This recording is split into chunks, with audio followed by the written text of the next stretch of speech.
So you pull this tab out and then turn.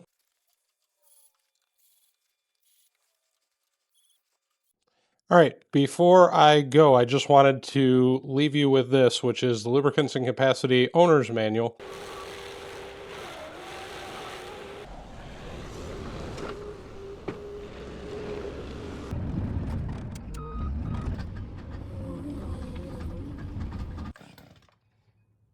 It wants to go. There we go.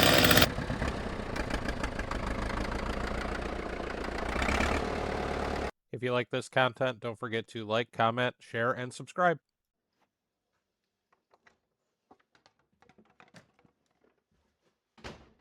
Hey everybody, welcome back to Grit and Grind.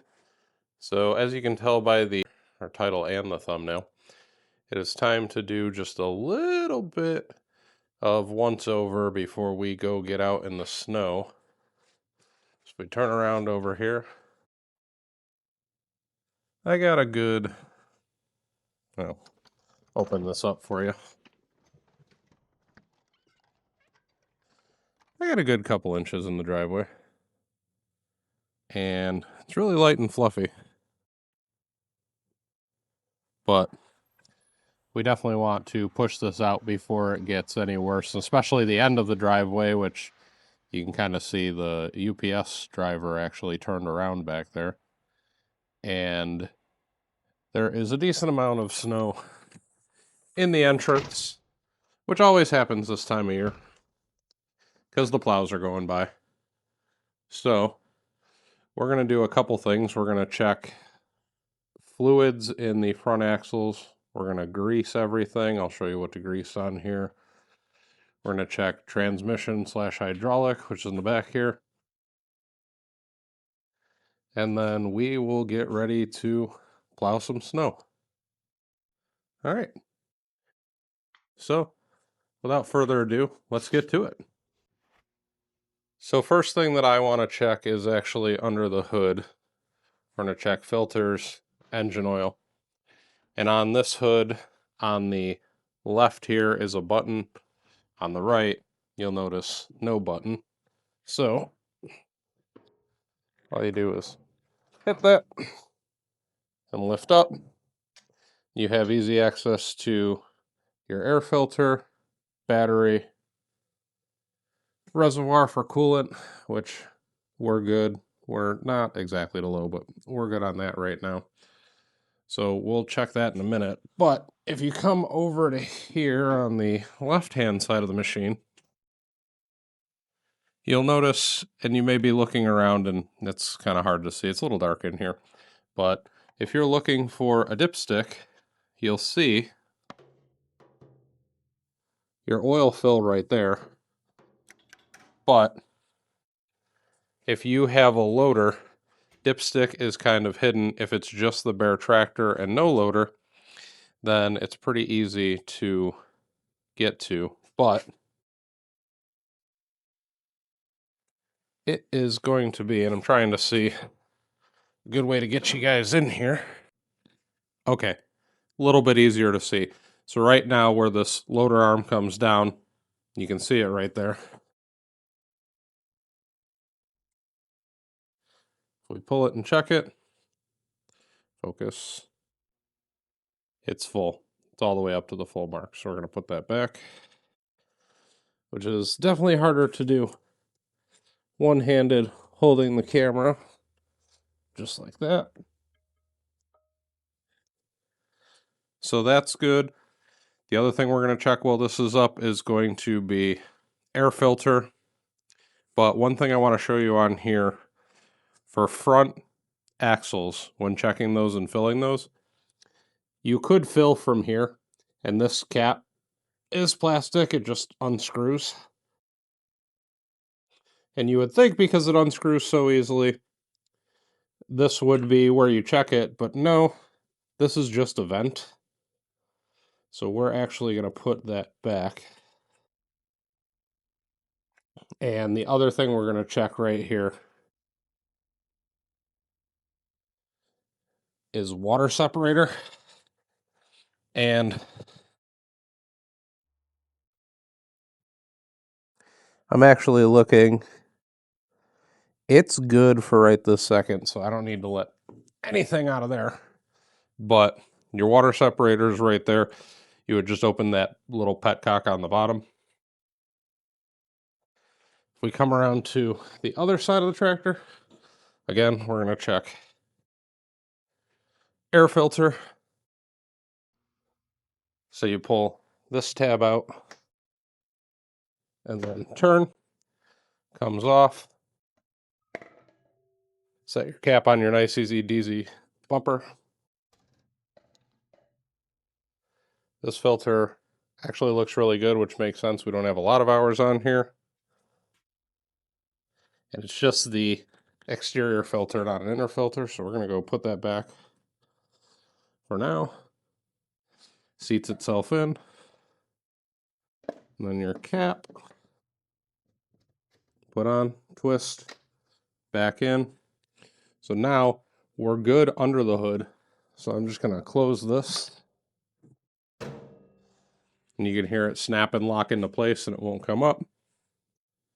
Your actual fill for your front axles and your check gauge is going to be right here. So I'm going to grab probably a crescent because I don't know what size that is, but I don't think I'll immediately have a socket big enough to fit that. So we'll just come over here. And actually, while we're walking by, right here is going to be your check for your transmission. So we're going to reach down, pull the dipstick out.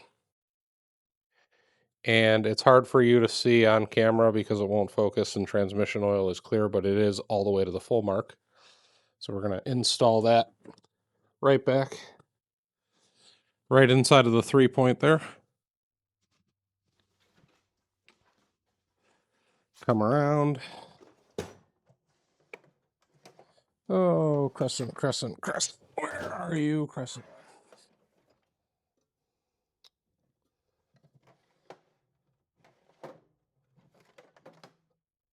Forgetting where I set things. I thought they were usually in this drawer, but they are not today. So where did I set it? Hang on. All right, crescent wrench. I forgot that I was using it the other day, so I actually had it out of the box. So we'll come over here.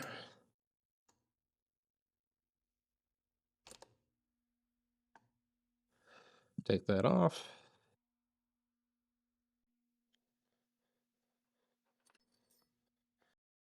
There is your actual front axle dipstick, and this is actually just meant to be a go no go basically. I did check with my dealer on that.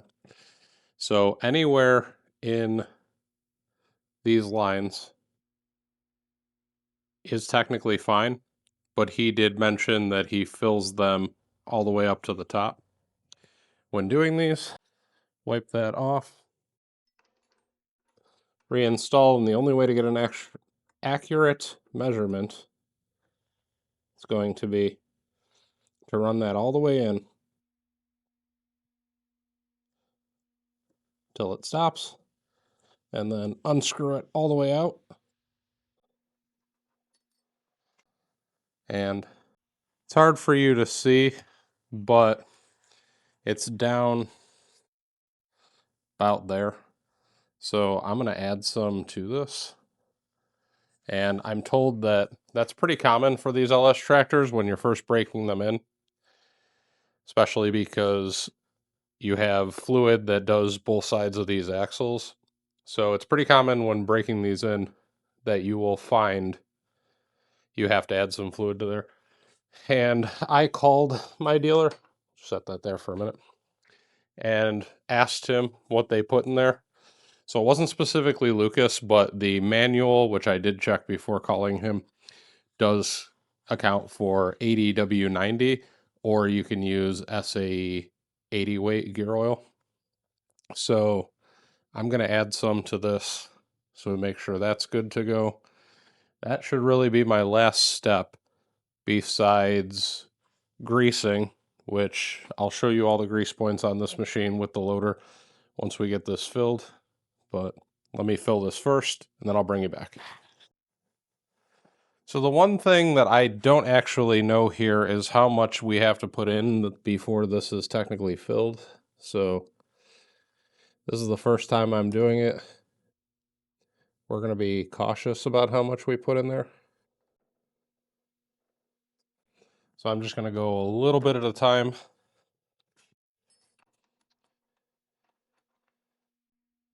Screw this in just like so. Back it out.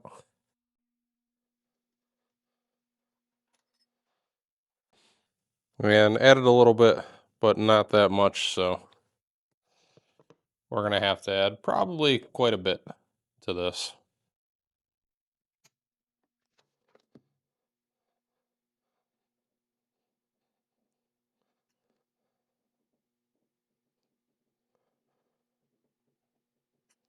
See what that did?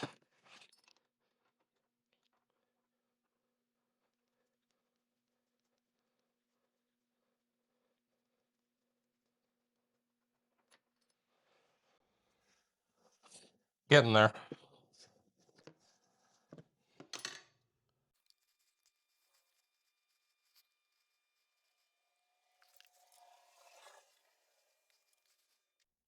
Almost to where we need it to be.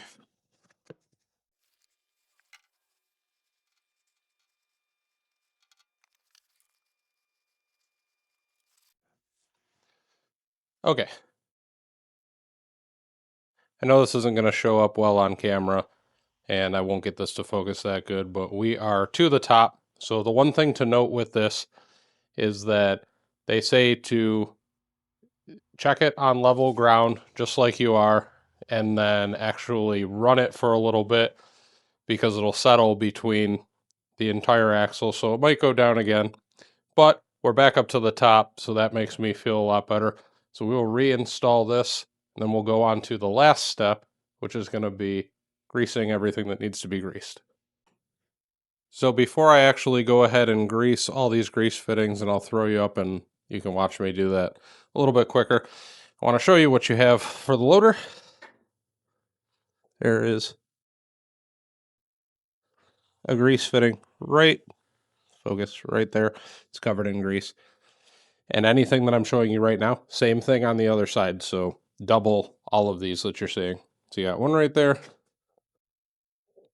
one right here, here, here, here, here, right in there,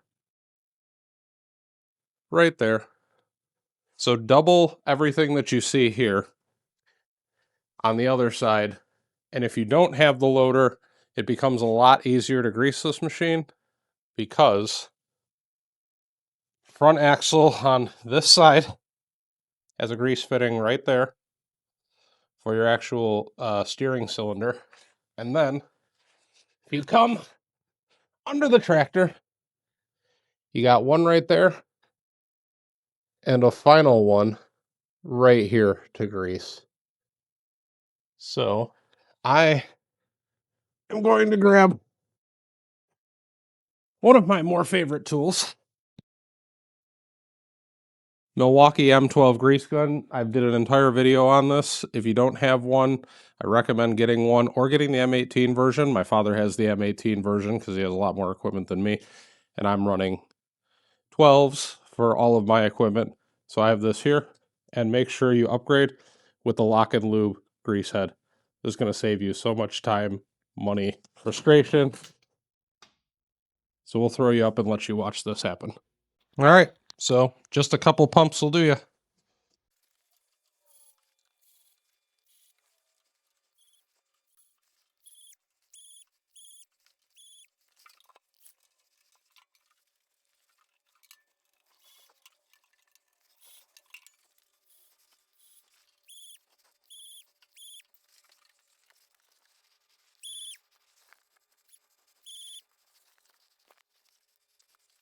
All right, before I go, I just wanted to leave you with this, which is the Lubricants and Capacity Owner's Manual.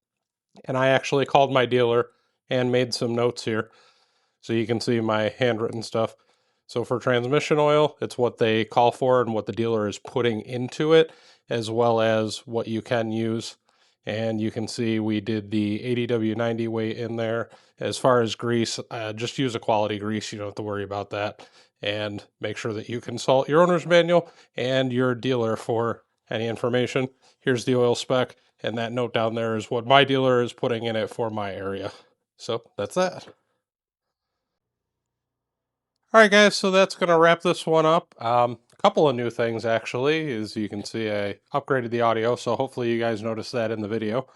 But this was the quick maintenance before we go out and plow snow. I checked, there's actually probably about 4 inches in the driveway, so we're going to go do that next. And let me know, what do you guys want to see on this channel? I like making stuff that you would enjoy, not just stuff that I would enjoy. Did you find this helpful? Was it a waste of time? Let me know in the comments below. Tell me if you like the upgraded audio. Other than that, see what we get up to next time. And if you find it good, don't forget to like, comment, subscribe, and share for more content.